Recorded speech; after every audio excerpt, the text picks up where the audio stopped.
Today on Transitional News, we are going to talk about epic fury. It's epic times, it's epic miracles, and it's epic glory. Stay tuned.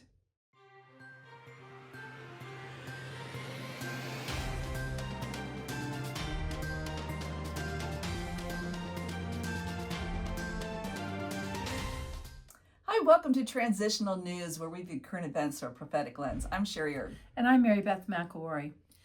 We woke up a few days ago and we found out we were in an operation of epic fury. Epic fury. It's caught all of our attention. The nations are roaring. The nations in the Middle East are realigning. How does this affect us? What do we look for through this prophetic lens?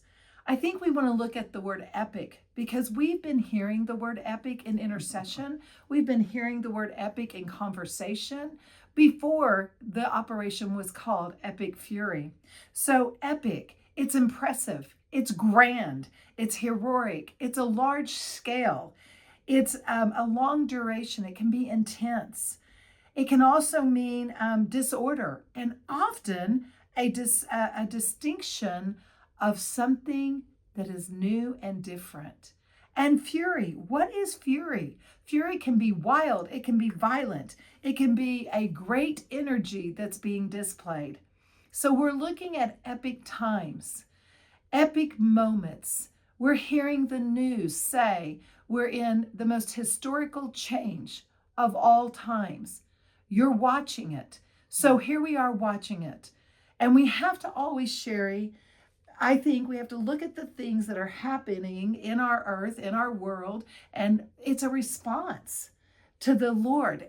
This is truly true, if you go look biblically, that when people are crying out, when there's a pivotal moment of history, and on biblical times as well as we've come into the times that we are even living in, God does respond.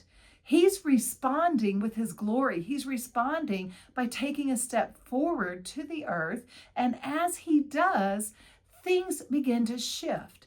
Sherry, would you want to share your dream? Well, it's actually a vision. I was A vision. In prayer, and this has been a number of years ago, actually. And in the middle of prayer, the Lord took me out into the cosmos, and I'm looking down at the earth, and Jesus is off to the right, and I can just see from his knees down.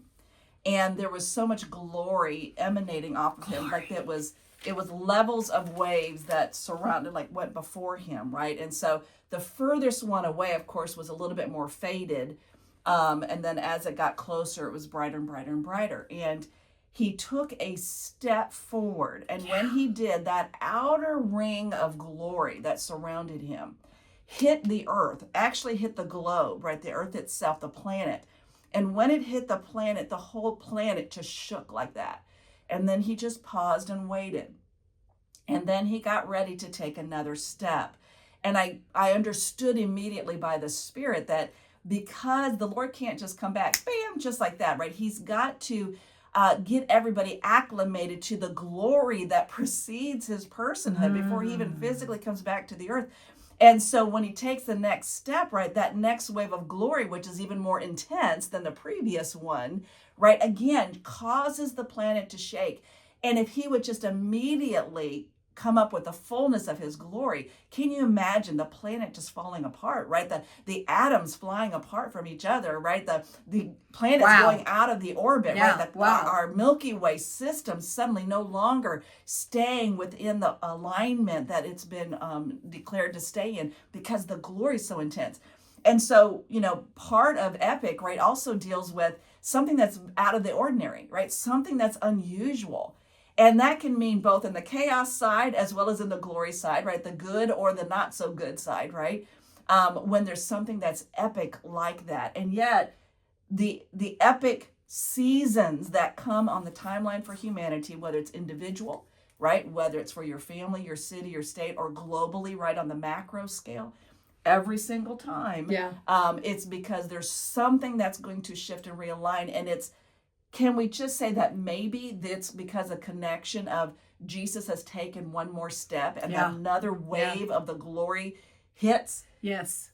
Yes. Because we can look at history, and you look at pivotal times in history, and you look at World War I, World War II, the Renaissance. We look at, let's go even Vietnam. Let's go to the COVID season. Yeah. These are epic moments. It's moments where everything shifts and changes.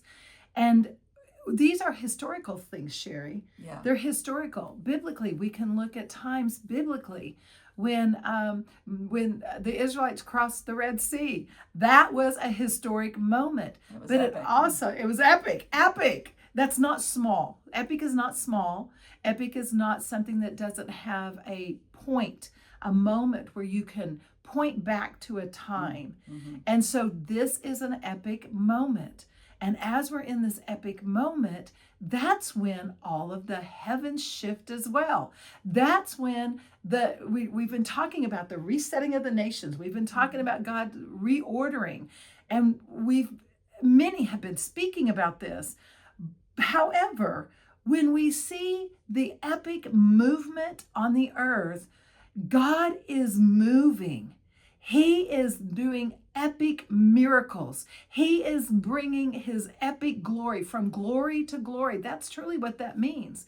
He brings glory, like Sherry was talking about the vision she had, that he brought his glory. He came closer. He's moving closer. And so it's exciting and it's wonderful. But in the midst, we've got to know through a prophetic lens, leaning into the heart of God, what is this moment? What is this moment? Because we're going to see epic expressions, epic movements. Yeah.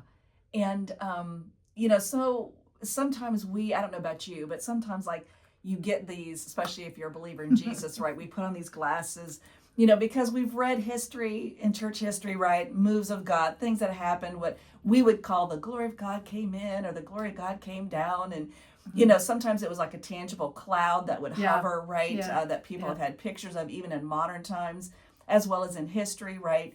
All that kind of stuff. But then if you pull back from just the church history and you want to look at the history globally or humanity as a whole, right? Those epic times, right? It's like humanity goes like this. You have an epic moment. And at that moment, there are choices made by humanity. Do you shift and allow humanity to go up higher? Or are you going to shift and cause humanity to go lower? And then many times if decisions are made to go lower, then you have that clash and that chaos, World War I, World War II, right? Because suddenly they're like, oh no, right? That we're going to fight this glory thing, even though you don't realize you're fighting the glory thing. Right. Epic things can include unusual signs and wonders. Yes. During the Azusa Street, right? They actually watched physical limbs grow, right? That was epic, right? They would have during the First Great Awakening, if you read again about it, there would be somebody standing on a wooden platform with hundreds of people out in an open field. They didn't have microphones. They didn't have loudspeakers, right? And yet their voice was miraculously magnified that people way out there, the hundreds in the back of the crowd, heard just as clearly as those to the front. So again, those are epic things. And then there's some epic things that make you kind of scratch your head and go, okay, Lord, help me to understand that. We were just laughing a little bit as I got out of the car today when we got to record this. On the radio, they were talking about the Kentucky meat shower, that this is the 150th year of celebrating the Kentucky meat shower. MEAT. Yeah, like M-E-A-T. meat, as in eating meat. Yes, meat. So I just want to encourage you, just get online and search it out. It's really unusual, something different. But again, that would be something, right, that marked a significant change. And here this community in Bath County in Kentucky is still celebrating it, 150 years later, where meat fell from the sky. So anyway, it's just very interesting, right? And then we have so many epic records in the Bible. Yes. But there probably are more epic records here even in our day and age, but we don't consider it that way anymore. We're so used to movies and watching all that stuff that's like, so that if something miraculous does happen, it doesn't really faze us, it seems like, anymore. Let's not get hard, right? As the glory continues to come, because we're going to see the chaos. that there's going to be It's gonna epic happen. darkness, just so that you know, right? But that means that there's epic, incredible light, right? Right. And so we have to be aware and look and see and go where this is happening because that glory wave is coming. And how are we going to respond? Nations are going to respond. How are they going to Yes. respond? How are they going to respond? And we're seeing that in our day and age right now. Right. And one of the other things that you're going to see is epic leadership shifts and changes, and also the void of leadership for a moment. Sherry, talk into that. Yeah, I woke up this morning and I kept hearing the phrase, right? Void of leadership. Yeah. And again, apply that how you see it in the natural, but also physically, also spiritually. Like Sherry, your own personal life. Is there a void of leadership in an area of my soul, in an area of my body? That's really good. In an area of my spirit, right? Am I Yes. not leading myself spiritually, right? Is there a leadership void in your family? Is there a leadership void in the business, right, that you're connected to? And you can see, right, when there is leadership that is wimpy or doesn't know what to do, is difficult to make decisions, then there's going to be all these other factors and people, as well as in the spirit side, spiritual darkness, right, that will try to flood in and take over that space.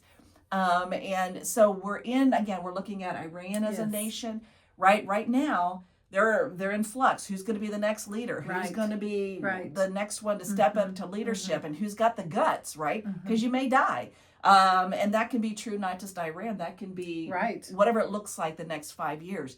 Are you going to be willing to step up? It could be political, right? It could be within a church, a city. It can be within education, right? It can be in your school situation. Yeah, business. It can be at a prayer meeting, right? If there's not leadership, then it becomes kind of like what the Bible used to say in the book of Judges, where it says, every man did what was right in his own eyes. Right? Wow. And so now all of a sudden, the nation no longer has a common goal. We are all Americans because we're in America. We're all Americans. We're going to do what's best for the country, right? All of a sudden, everybody's just doing what's right in their own eyes. And we're in that space right now because, so now God says, well, let me put some stronger leadership in here on your federal side. And not that everybody agrees or disagrees with what they're doing, but, nobody can say that we're lacking leaders at this point. But what that's doing, right, is forcing territories such as states to say, oh, wait a minute, our leadership is corrupt. Wait a minute, we don't have good leaders. Oh, wow, we've got a good leader. So, right, it's causing them, and then cities now with mayors, right, there's all this stuff. And again, the internet is a trove of interesting things. But just go in there. What mayors now are struggling, right? And we're seeing, like, of course, New York is a high example, visual example, right? Again, what kind of leadership, that struggle with leadership. And then, again, you can bring it all the way down to the to the micro, dealing with yourself and dealing within your own family. Where is that leadership happening? And we just say, if you happen to be a pastor or a ministry leader, and you're listening to this, can you allow yourself to become a strong leader in the areas that the Lord wants you to speak on, and not be afraid to use your pulpit, your place of influence, to speak strongly? It's okay to do that. And it's okay because, not everybody's going to like you. Not everybody's going to get along with you. Personalities are going to clash. That's right. We're going to wound one another because we're human beings. You're going to get hurt. Family stuff is going to get dug up. It's a part of, can you count the cost of, if I step into this place of leadership God's calling me to? Can I count the cost? When Mary Beth and her husband started the fellowship, Kingdom Reign International, right? They have to count the cost on a regular basis of things that they have to deal with. Starting my business, right? Being a minister myself. Being a pastor's kid, right? There's costs of stuff. And I just want to encourage you, be strong. It's time for epic things to happen in your life, and you can get to be a part of them. But you can't walk away and let the leadership be void. If the leadership is void, then the epic goes on the dark side. If you step up with God's way, then the epic gets to have the glory side attached to it.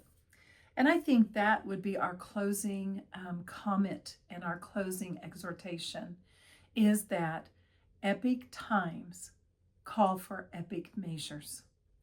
And epic measures can respond to us through the very epic miracles of God and his presence. So, leadership, is that what God is speaking?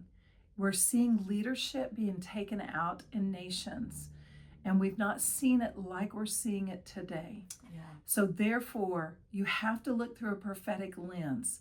What is God resetting?